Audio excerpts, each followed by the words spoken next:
Vous avez payé 20 000 dollars pour du solaire. La compagnie d'électricité l'a conçu pour vous faire défaut, et ils en rient. Chaque soir, quand le soleil se couche, vous commencez à racheter la même électricité que vous leur avez vendue pour des miettes. Et quelque part dans le comté de Lancaster en ce moment même, un homme amish nommé Aaron fait fonctionner tout son atelier avec une installation à 300 dollars, qu'il a construite un samedi après-midi. Il n'a jamais payé de facture d'électricité, pas une seule fois en 50 ans. La première fois que je suis entré dans un atelier près de Gordonville, en Pennsylvanie, j'ai passé 15 minutes à chercher le compteur. Il n'y avait pas de compteur au mur, juste un panneau appuyé contre la grange. Une batterie de la taille d'une glacière. C'était tout le système. Arrêtez. Relisez ceci. Le système solaire le plus efficace d'Amérique n'est pas sur un toit. Il coûte moins cher qu'un mois de votre facture d'électricité, et les Amish le cachent à la vue de tous depuis 1983. Dans une circulaire commerciale de 1983 de Belmont Solar à Gordonville, en Pennsylvanie, j'ai trouvé un schéma de câblage que les Amish appellent le circuit à tâche directe. Vous pouvez le construire un samedi matin. Vous n'avez pas besoin de permis. Vous n'avez pas besoin d'entrepreneur.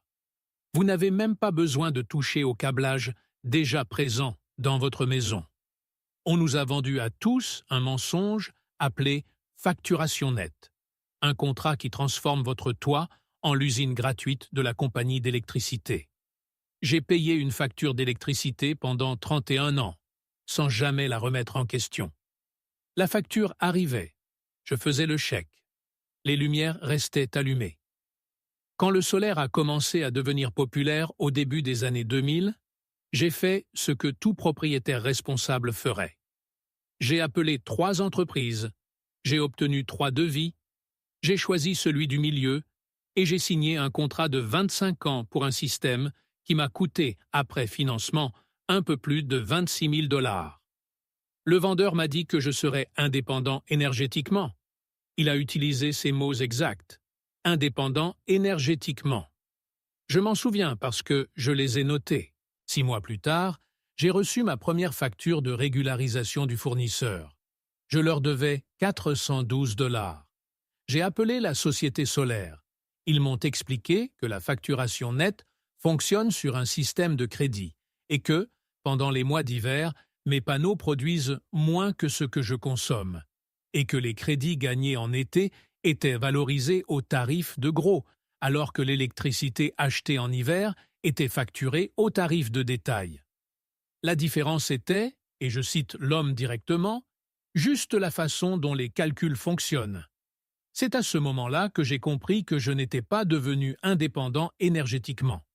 J'étais devenu une petite centrale électrique non rémunérée pour la compagnie d'électricité.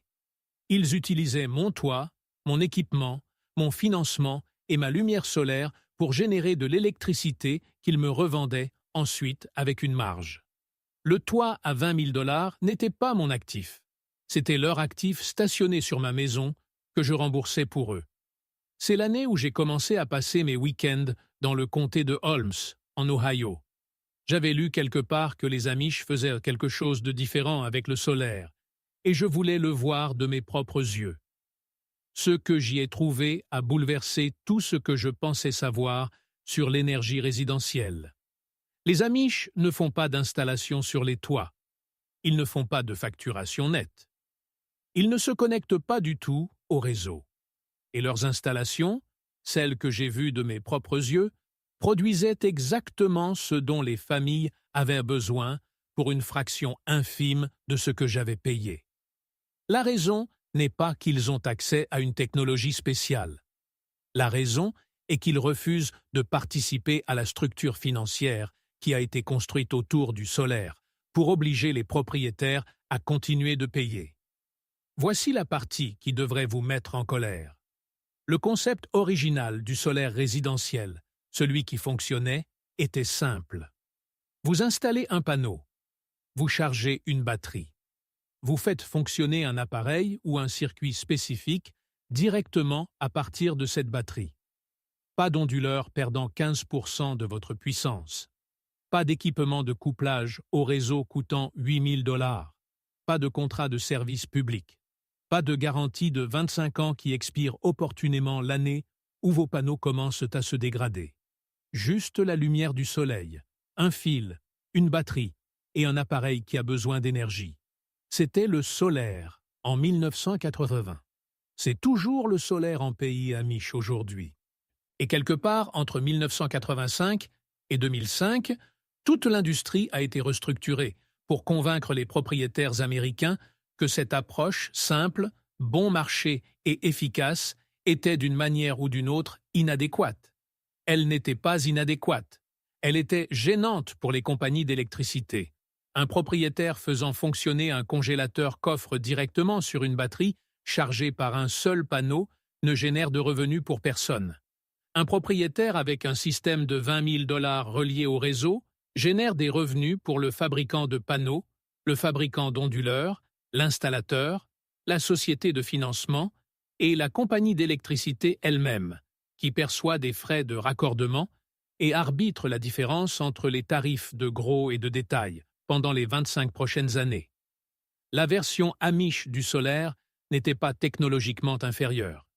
Elle était financièrement inintéressante pour les personnes qui profitent de votre dépendance, et ainsi elle a été discrètement enterrée sous une campagne de marketing qui a convaincu toute une génération de propriétaires que la seule façon légitime d'utiliser la lumière du soleil était de la remettre d'abord à la compagnie d'électricité.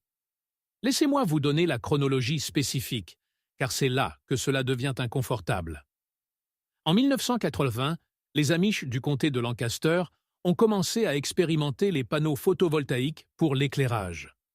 En 1985, le système de base s'était stabilisé. 1 à 2 panneaux, une batterie à décharge profonde, une petite charge. Cela coûtait, en dollars de 1985, environ 400 $ à installer, ajusté à l'inflation. Cela représente environ 1100 $ aujourd'hui, et c'était pour une technologie qui est devenue depuis environ 90% moins chère. La même installation aujourd'hui, avec des panneaux modernes et une batterie au lithium, coûte entre 250 $ et 350 $. 300 $ pour un système solaire fonctionnel qui alimente une vraie charge. Maintenant, comparez cela aux installations de 20 000 $ sur les toits vendus à vos voisins en ce moment même. La différence de prix n'est pas une fonction de la capacité, c'est une fonction de qui est autorisé à capturer la valeur. En 1968, le Congrès a adopté une loi appelée Public Utility Regulatory Policies Act. Sur le papier, elle était conçue pour encourager les énergies renouvelables. En pratique, elle a créé le cadre juridique de la facturation nette et a forcé les services publics à s'interconnecter avec le solaire résidentiel. Cela ressemble à une victoire pour les propriétaires. Ce n'en était pas une. Ce que cela a fait, c'est créer une seule voie approuvée pour le solaire résidentiel, la voie reliée au réseau, et au cours des 2 décennies suivantes, chaque régulateur d'État, chaque inspecteur en bâtiment, chaque compagnie d'assurance et chaque prêteur a discrètement commencé à traiter cette voie comme la seule légitime. Le solaire autonome, celui que les Amish utilisaient, est devenu invisible. Il n'a pas été banni, il n'a pas été rendu illégal. Il a simplement été retiré de la conversation culturelle. En 1995, si vous demandiez à l'Américain moyen à quoi ressemblait le solaire résidentiel, il décrivait des panneaux sur un toit reliés à un compteur. Personne ne mentionnait un panneau appuyé contre le mur d'une grange chargeant une batterie qui faisait fonctionner un congélateur. Cette version du solaire avait été effacée sans que personne ne vote de loi. Maintenant, voici la partie que je veux que vous reteniez. Les Amish n'ont jamais participé à tout cela.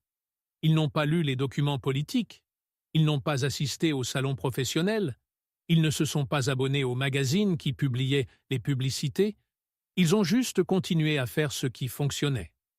Un panneau, une batterie, une charge.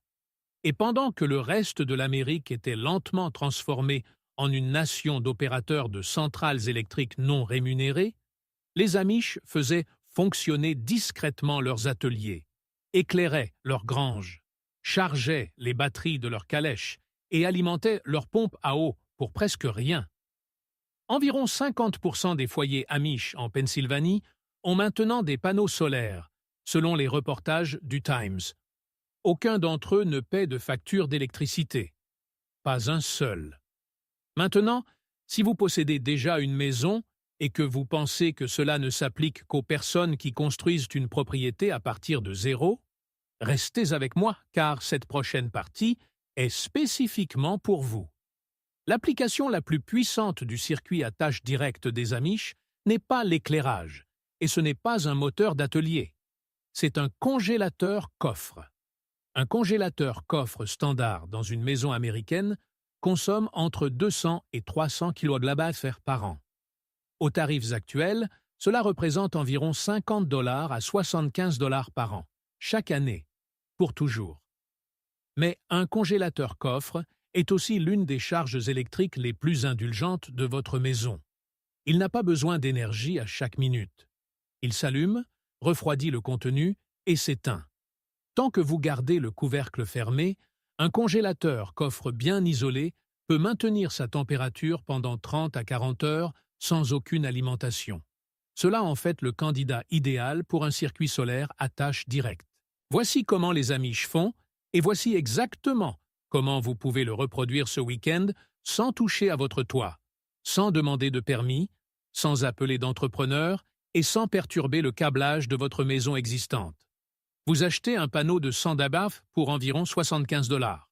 Vous achetez une batterie lithium-fer-phosphate de 100 mAh pour environ 150 $.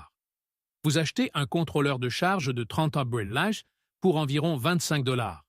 Vous achetez un petit onduleur à ondes sinusoïdales pures d'une puissance nominale de 410 Wh pour environ 40 $.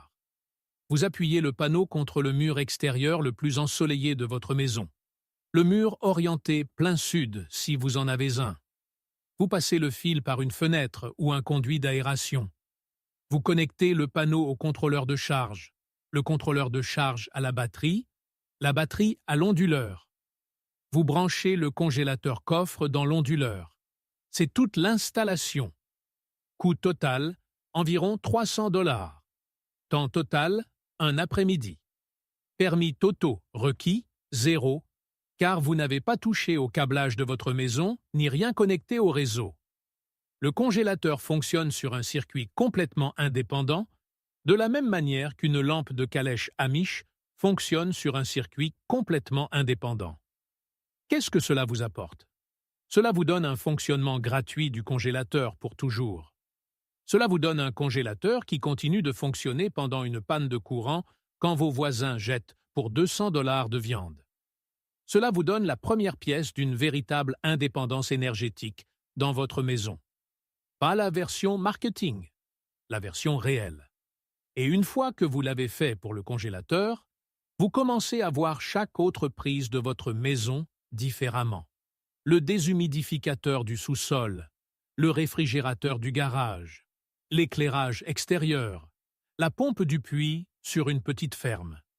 Chacun d'entre eux est un candidat pour son propre circuit à tâche directe. Les Amish n'ont pas alimenté toute leur maison au solaire. Ils ont alimenté des tâches spécifiques au solaire, une tâche à la fois sur plusieurs décennies. C'est le modèle, c'est ce qui a été enterré. Il y a un homme nommé Sam Zook qui dirige Belmont Solar à Gordonville, en Pennsylvanie.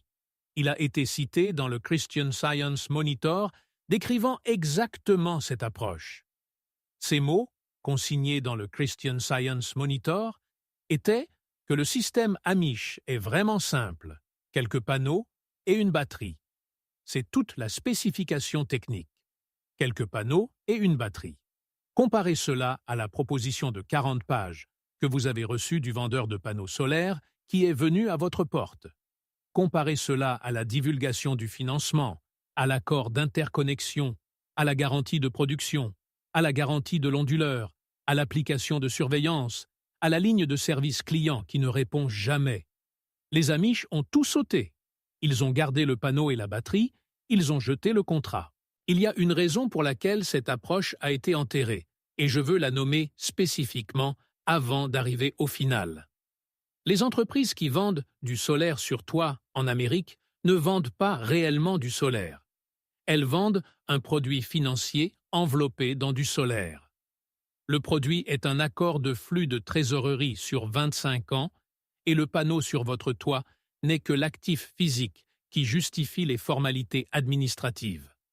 Lorsque vous installez un circuit à tâche directe de $300, vous n'achetez pas un produit financier. Vous achetez de l'électricité directement, sans intermédiaire. Il n'y a pas d'accord de 25 ans. Il n'y a pas de paiement mensuel. Il n'y a pas d'implication de la compagnie d'électricité. Il n'y a rien que quiconque puisse prélever au passage. C'est pourquoi vous n'avez jamais entendu un vendeur recommander cette approche. C'est pourquoi le Bureau de l'énergie de votre État n'a pas de brochure à ce sujet. C'est pourquoi la conversation autour du solaire résidentiel en Amérique n'inclut jamais les mots panneau, batterie et charge dans la même phrase, sans inclure également le mot réseau. Le réseau est le poste de péage. Les Amish l'ont contourné il y a 50 ans. Avant de vous montrer le schéma de câblage de cette circulaire commerciale de 1983, je veux partager quelque chose qu'un homme Amish nommé Eli Stoltzfus m'a dit et qui m'est resté depuis. Quand je suis allé pour la première fois dans le comté de Lancaster au printemps 2019, j'y suis allé en supposant que j'allais trouver des gens vivant dans une sorte de musée pionnier figé. C'est ce que les brochures touristiques vous vendent. C'est ce que les films d'Hollywood nous disent depuis 40 ans. Ce que j'ai trouvé était en fait quelque chose de complètement différent. Et il m'a fallu environ 3 jours assis sur des porches à regarder comment les choses fonctionnaient réellement avant de comprendre. Les Amish ne sont pas anti-technologie. Cette phrase est l'une des plus trompeuses de la langue anglaise, et presque tous les écrivains qui ont couvert ces communautés se sont trompés. Les Amish sont anti-dépendance. Eli Stoltzfus, et je change légèrement son nom par respect, parce qu'il m'a demandé de ne pas utiliser son vrai nom, me l'a expliqué alors que nous nous tenions à côté d'un parc de batterie de 12 Bavam dans sa laiterie. Il a dit, et je cite mes notes ici, parce que je l'ai écrit quelques minutes après qu'il l'ait dit. Nous ne refusons pas la machine, nous refusons le fil qui nous lie à l'homme qui possède la machine. Cette phrase a réorganisé quelque chose dans ma tête qui n'est pas revenu à ce qu'il était auparavant. Pensez à ce que cela signifie réellement en pratique. Un générateur diesel, c'est bien parce que vous possédez le générateur et que vous pouvez acheter du diesel chez n'importe lequel des 50 fournisseurs dans un rayon de 100 milles. Un panneau solaire chargeant un parc de batterie, c'est bien parce que le soleil n'appartient encore à personne. Un onduleur relié au réseau qui nécessite une connexion au fournisseur pour même s'allumer, qui nécessite un permis de votre comté, qui nécessite une inspection par un homme qui travaille pour une entreprise, qui profite quand vous utilisez plus d'électricité, qui vous oblige à signer un accord de facturation net rédigé par des avocats dans un bâtiment que vous n'avez jamais vu, c'est cela le fil qui vous lie à l'homme qui possède la machine. Et les Amish, sans MBA, sans diplôme d'ingénieur et sans cabinet de conseil leur murmurant à l'oreille, ont compris cela environ 6 décennies avant nous tous. Il y a un chiffre spécifique que je veux vous donner parce que les chiffres collent mieux au cerveau que la philosophie. En 1965, le ménage américain moyen avait ce que les économistes appellent un ratio de dépendance énergétique d'environ 0,31. Cela signifie qu'environ 31% de l'énergie consommée par une famille au cours d'une année passait par un compteur appartenant à une compagnie d'électricité. En 2019, ce ratio était monté à 0,94. 94%. Nous sommes passés en 2 générations d'un pays où les 2/3 de l'énergie domestique provenaient du bois que vous coupiez, du charbon que vous achetiez à la tonne dans un parc local, du kérosène que vous stockiez dans un hangar. ou de la nourriture que vous faisiez pousser sur votre propre terre, à un pays où presque chaque watt d'énergie que votre famille utilise est livré par un tuyau ou un fil contrôlé par une entité avec laquelle vous ne pouvez pas négocier et que vous ne pouvez pas remplacer. Ce n'est pas un progrès. C'est l'architecture d'une dépendance, et une fois que vous la voyez, vous ne pouvez plus l'ignorer. Certains d'entre vous pensent déjà, mais le réseau est plus efficace. J'ai déjà entendu celle-là. Laissez-moi vous montrer ce qu'il y a derrière ce chiffre. Dès que vous incluez le coût des lignes de transmission, que le département de l'énergie a estimé à 642 milliards de dollars, de mises à niveau nécessaires dans son rapport sur la fiabilité du réseau 2023, dès que vous incluez le coût des sous-stations qui tombent en panne chaque été au Texas et chaque hiver dans le Nord-Est, dès que vous incluez le coût de l'appareil réglementaire et des budgets de lobbying et des packages de rémunération des cadres dans les sociétés holding, l'argument de l'efficacité s'effondre comme une boîte en carton mouillé. Un panneau de 200 volts chargeant une batterie qui fait fonctionner un congélateur dans votre sous-sol a une perte d'efficacité d'environ 15% sur toute la chaîne. Le réseau, de la station de production à votre prise murale, perd entre 62 et 68% de l'énergie originale avant qu'elle ne vous atteigne jamais. Cherchez-le. Le chiffre n'est pas caché. Il se trouve à la page 4 de la revue mensuelle de l'Energy Information Administration. Et il le publie, sans commentaire depuis 30 ans, en espérant que personne ne ferait l'arithmétique. Avant de vous montrer ce que les Amish ont perfectionné en 1983, une petite chose.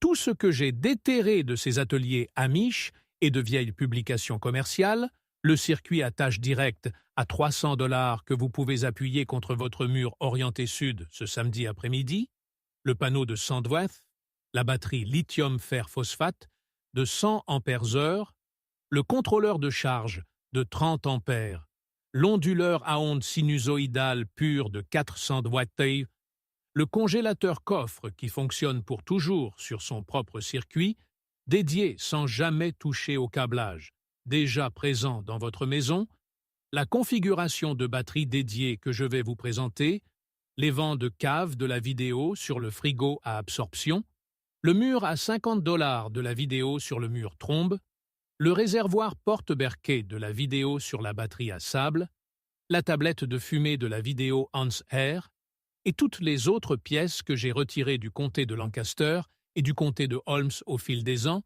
j'ai tout mis au même endroit, pièce par pièce, saison par saison, dans l'ordre où les familles l'utilisent réellement. Cela s'appelle le système domestique Amish. Le lien est dans la description. Mais restez ici parce que ce que j'ai trouvé dans cette circulaire commerciale de 1983 est la configuration de câblage unique qui fait passer la durée de vie d'une batterie de 7 ans à 20 ans. Maintenant, nous en venons à la partie que je vous ai promise au début, le final secret. L'élément spécifique de connaissance que j'ai trouvé enterré dans de vieilles publications commerciales et lors de mes visites dans le comté de Holmes, que je n'ai jamais vu expliqué dans aucun guide solaire moderne, aucun livre sur l'autonomie, aucune vidéo YouTube, nulle part. C'est la configuration du circuit à tâche directe que les Amish ont perfectionné au début des années 1980. Et c'est le détail unique qui fait passer l'installation de base, panneau batterie charge de fonctionnel, à véritablement supérieur à tout ce que vous pouvez acheter par l'intermédiaire d'un entrepreneur. Voici ce que c'est. Les Amish n'utilisent pas une seule batterie pour alimenter plusieurs appareils. Ils utilisent une batterie dédiée pour chaque charge importante. Une batterie pour le congélateur, une batterie séparée pour le moteur de l'atelier, une batterie séparée pour les lumières de la calèche, une batterie séparée pour la pompe à eau. Cela semble inefficace jusqu'à ce que vous compreniez ce que cela accomplit réellement. Lorsque vous isolez chaque charge sur sa propre batterie, 3 choses se produisent qu'aucun système relié au réseau ne peut reproduire. Premièrement, une seule défaillance de batterie n'affecte qu'un seul appareil, pas toute votre maison. Deuxièmement, Chaque batterie peut être dimensionnée exactement selon sa charge, ce qui signifie que vous ne dépensez jamais trop pour la capacité de stockage. Troisièmement, et c'est la partie qu'il m'a fallu 2 ans pour comprendre pleinement, chaque batterie fonctionne dans sa plage de profondeur de décharge optimale car elle ne sert jamais qu'une seule charge prévisible. Le résultat est que les batteries Amish durent couramment de 15 à 20 ans, tandis que les systèmes de batteries domestiques reliés au réseau sont garantis pour 10 ans et tombent généralement en panne à 7. J'ai trouvé la documentation ancienne de cette approche référencée dans des documents de Belmont Solar et dans une circulaire commerciale de 1983 qui circulait dans les ateliers Amish du comté de Lancaster. Le principe n'a pas été inventé par un ingénieur. Il a été développé par des artisans Amish qui avaient besoin d'une alimentation fiable pour des outils spécifiques et qui refusaient d'accepter les modes de défaillance des systèmes électriques centralisés. Ils ont appliqué à l'électricité la même logique qu'ils appliquaient à tout le reste.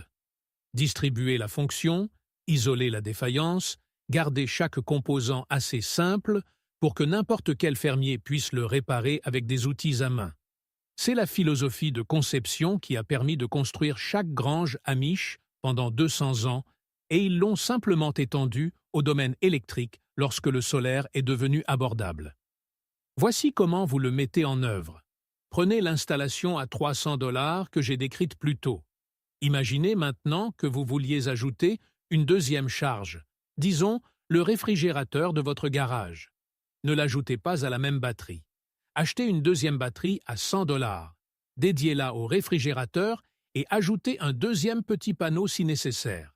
Vous venez de doubler votre capacité pour environ $175 et vous l'avez fait d'une manière qui rend votre système plus fiable, pas moins. Chaque charge a son propre circuit. Chaque circuit a sa propre batterie. Chaque batterie vit une vie longue et douce au service d'un client prévisible. C'est ce que les Amish ont compris en 1983, pendant que le reste d'entre nous se voyait vendre l'idée qu'un seul onduleur à $8000 était d'une manière ou d'une autre le cœur d'un système énergétique domestique. Les Amish n'ont pas de cœur du système. Ils ont des organes répartis sur toute la propriété, chacun étant indépendant. Quand l'un tombe en panne, les autres continuent de fonctionner. Voilà à quoi ressemble la vraie résilience, et vous pouvez la construire dans votre propre garage dès ce week-end pour moins que le coût d'un seul panneau relié au réseau. Il y a un détail de plus, et c'est celui qui m'a véritablement surpris quand je l'ai appris. Les Amish orientent leurs panneaux solaires différemment de ce que chaque installateur en Amérique vous dira de faire. Le conseil américain standard est de monter les panneaux à un angle égal à votre latitude, face au plein sud pour une production annuelle maximale. Les Amish ne font pas cela. Ils inclinent leurs panneaux de manière plus abrupte, proche de 70 degrés en hiver, presque à la verticale. La raison est qu'ils ne se soucient pas de la production annuelle maximale. Ils se soucient de la production hivernale lorsque la lumière du soleil est rare et que les charges sont les plus élevées. Un panneau presque vertical capte la lumière du soleil plus efficacement en décembre, évacue la neige automatiquement et est légèrement moins performant en été quand vous avez de toute façon plus de soleil que nécessaire. C'est un compromis qui maximise le pire jour au lieu de faire la moyenne de l'année. Aucun vendeur de panneaux solaires ne vous dira jamais de faire cela, car cela réduit le chiffre de kilowattheure en tête d'affiche qu'il met sur votre proposition. Mais pour une vraie vie hors réseau, optimiser pour le pire jour est le seul chiffre qui compte. Les Amish ont appris cela à travers 50 hivers d'essais et d'erreurs. Vous pouvez l'appliquer dès demain. Vous n'avez pas payé $20 000 pour du solaire. Vous avez payé $20 000 pour un contrat conçu pour vous obliger à payer. Les Amish n'ont jamais signé ce contrat, et maintenant, vous n'avez pas à le faire non plus. Tout ce dont vous avez besoin pour commencer à couper le cordon peut tenir dans le coffre de votre voiture et peut être assemblé avec un tournevis avant le dîner. La connaissance n'a jamais été perdue. Elle a juste été placée hors des projecteurs, maintenue en vie par une communauté qui refusait de céder le contrôle de sa propre lumière et de sa chaleur à un étranger dans un bureau quelque part. Si vous êtes le genre de personne qui croit que la réponse simple et durable était probablement la bonne depuis le début, et que quelque chose a profondément mal tourné quand la réponse simple devient celle dont personne n'est autorisé à parler, vous savez déjà quoi faire ensuite. Et avant de passer à autre chose, dites-moi dans les commentaires ci-dessous quel appareil de votre maison vous mettriez en premier sur son propre circuit à tâche directe. Le congélateur coffre, la pompe du puits, l'atelier ou autre chose que je n'ai pas mentionné. Soyez spécifique. Je lis chaque commentaire et je veux savoir ce que vous attaqueriez en premier parce que la prochaine vidéo que je prépare va passer en revue 3 constructions spécifiques de circuits à tâche directe, incluant les calibres de fils et les tailles de batteries exactes pour chacune d'elles. Et vos réponses vont façonner les constructions que je prioriserai. Si vous vous abonnez à cette chaîne, vous ne me soutenez pas moi. Vous rejoignez un groupe discret mais croissant d'Américains qui ont décidé de récupérer les connaissances pratiques qui ont été enterrées pendant que nous ne regardions pas. La semaine prochaine, je sors une vidéo sur quelque chose que les Amish font avec la collecte des eaux de pluie qui viole tous les codes de plomberie écrits après 1975 et qui fonctionne mieux que n'importe quel système municipal que j'ai jamais vu. Il y a un document spécifique de 1971 de la Grange de l'État de Pennsylvanie qui décrit la technique en détail, et je vais en lire des extraits directement devant la caméra. D'ici là, prenez un mur de votre maison, trouvez celui orienté au sud, appuyez-y un panneau et commencez le projet le plus important que vous finirez jamais. Le projet de devenir la dernière génération de votre famille à payer quelqu'un d'autre pour la lumière du soleil qui tombe sur votre propre toit. Si cette histoire a changé votre regard sur l'énergie qui alimente votre maison, veuillez vous abonner et aimer la chaîne. Nous découvrons l'histoire et la sagesse pratique qu'ils ont essayé d'enterrer. Construisons ensemble un avenir autonome. Le prochain trésor de connaissances sera bientôt ouvert.